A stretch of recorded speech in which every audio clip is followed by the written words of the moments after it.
లాగొద్దు, video start చేద్దాం. Doraemon ఈ పేరు తెలియని వాళ్ళు మేబీ ఎవరు ఉండకపోవచ్చు. ప్రపంచమంతటా ఈ డోరేమాన్ కార్టూన్కి లక్షలాది మంది అభిమానులు ఉన్నారు. ఒక్క మాటలో చెప్పాలంటే ఒకప్పుడు టీవీ టెలికాస్ట్ని ఒక ఊపిన కార్టూన్.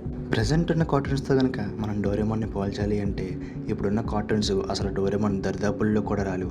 మరి అంతటి గొప్పటి డోరేమాన్ రియల్ స్టోరీ అని, అది నిజంగా నిజ జీవితంలో జరిగిందని మీలో ఎంతమందికి తెలుసు?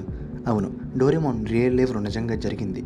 అది ఎక్కడ జరిగింది, ఎలా జరిగింది, లాస్ట్కి ఏమైంది, రియల్ లైఫ్లో నోబితాకి అసలు ఏం జరిగింది, అసలు నోబితా ఏమైపోయాడు, ఈ వీడియోలో మనం క్లారిటీగా తెలుసుకుందాం. నోబితా అసలు పేరు వచ్చేసి నోబితా హిరోషి. ఇది జరిగే టైంకి నోబితాకి 9 సంవత్సరాలు మాత్రమే. ఈ నోబితా జపాన్కి చెందినవాడు. ఈ నోబితా అందరి పిల్లల లాగానే చాలా హెల్తీగా ఫ్రెండ్స్తో ఆడుకుంటూ చాలా హాయిగా చాలా హెల్తీగా ఉండేవాడు. కానీ అదే టైంకి నోబితాకి ఒక డిసీజ్ వచ్చింది. ఆ డిసీజ్ పేరే స్కిజోపెరీనియా. ఈ స్కిజోపెరీనియా డిసీజ్ వల్ల నోబితా చాలా సఫర్ అయ్యేవాడు. అండ్ ఈ డిసీజ్ 1,00,000 మందిలో ఒక్కరికి మాత్రమే వస్తుంది. ఇది అంత రేర్ అనమాట. ఈ వ్యాధి ఉన్నవాళ్ళు లేని వాటిని ఉన్నట్టుగా, ఉన్న వాటిని లేనట్టుగా ఊహించుకుంటారు. అండ్ వాటిని నిజంగా ఉన్నాయని మెంటల్గా ఫిక్స్ అయిపోతారు. అన్ఫార్చునేట్లీ నోబితాకి కూడా ఇదే వ్యాధి వచ్చింది. అండ్ ఆ వ్యాధి పీక్ స్టేజ్కి వెళ్ళిపోయింది. తను ఇలా డిసీజ్తో బాధపడుతున్నట్టు తన ఇంట్లో వాళ్ళకి, తన పేరెంట్స్కి నోబితా చెప్పలేదు. ఇంకా వ్యాధి వల్ల స్కూల్లో ఫ్రెండ్స్ దూరం అయ్యారు, స్కూల్ దూరం అయింది. ఫ్రెండ్స్ అందరూ నోబితాని ఎగతాళి చేసి ఏడిపించడం స్టార్ట్ చేశారు. ఎవ్వరూ దగ్గరికి కూడా రానిచ్చేవాళ్ళు కాదు, వాళ్ళతో కలిసి ఆడుకొనిచ్చేవాళ్ళు కాదు. ఇలాంటి టైంలో నోబితా ఒక్కడే అయిపోయాడు. చాలా లోన్లీగా ఫీల్ అయ్యేవాడు. అలా లోన్లీగా ఫీల్ అవుతున్న టైంలో నోబితాకు నాకు ఒక మంచి ఫ్రెండ్ కావాలని, నన్ను అర్థం చేసుకునే స్నేహితుడు కావాలని బాధపడడం మొదలుపెట్టాడు. అలా బాధపడుతున్న టైంలో నోబితాకు ఉన్న వ్యాధి వల్ల నోబితా ప్రమేయం లేకుండానే నోబితా మైండ్లోకి తనకి ఒక మంచి ఫ్రెండ్ దొరికినట్టు ఇమాజినేషన్ చేసుకోవడం మొదలుపెట్టాడు.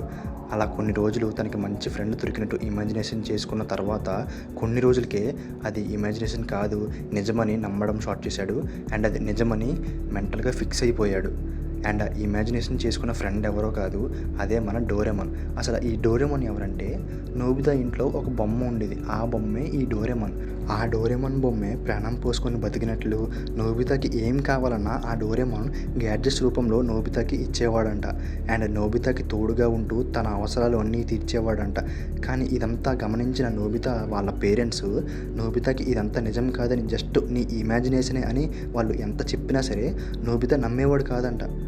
ఆ తర్వాత తనకి 16 ఇయర్స్ వచ్చాక నోబితా వాళ్ళ పేరెంట్స్ నోబితాని ఇలా వదిలేయడం మంచిది కాదని, తనకి 16 ఇయర్స్ వచ్చినప్పుడు తనని వాళ్ళ డాక్టర్స్, ఫ్యామిలీ డాక్టర్స్ ఉంటారు కదా, ఆ డాక్టర్స్ దగ్గరికి తీసుకెళ్లారంట.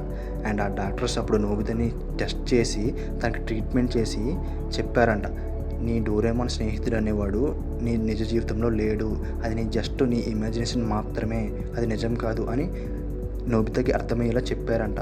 ఇంకా అది విన్న నోబితా అది తెలిసాక ఆ బాధని తట్టుకోలేక ఇంటికి వచ్చి వాళ్ళ ఫాదర్ రూమ్లో ఉన్న గన్తో కాల్చుకొని సూసైడ్ చేసుకొని చనిపోయాడంట.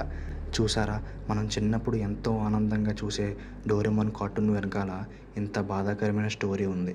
ఈ వీడియో కనుక మీకు నచ్చితే ఇప్పుడే మన వీడియోని లైక్ చేసుకొని మన ఛానల్ని ఇప్పుడే సబ్స్క్రైబ్ చేసుకోండి. ఇలాంటి వీడియోస్ మీ ముందుకు నేను ఎప్పుడు తెస్తూనే ఉంటాను. Thanks for watching.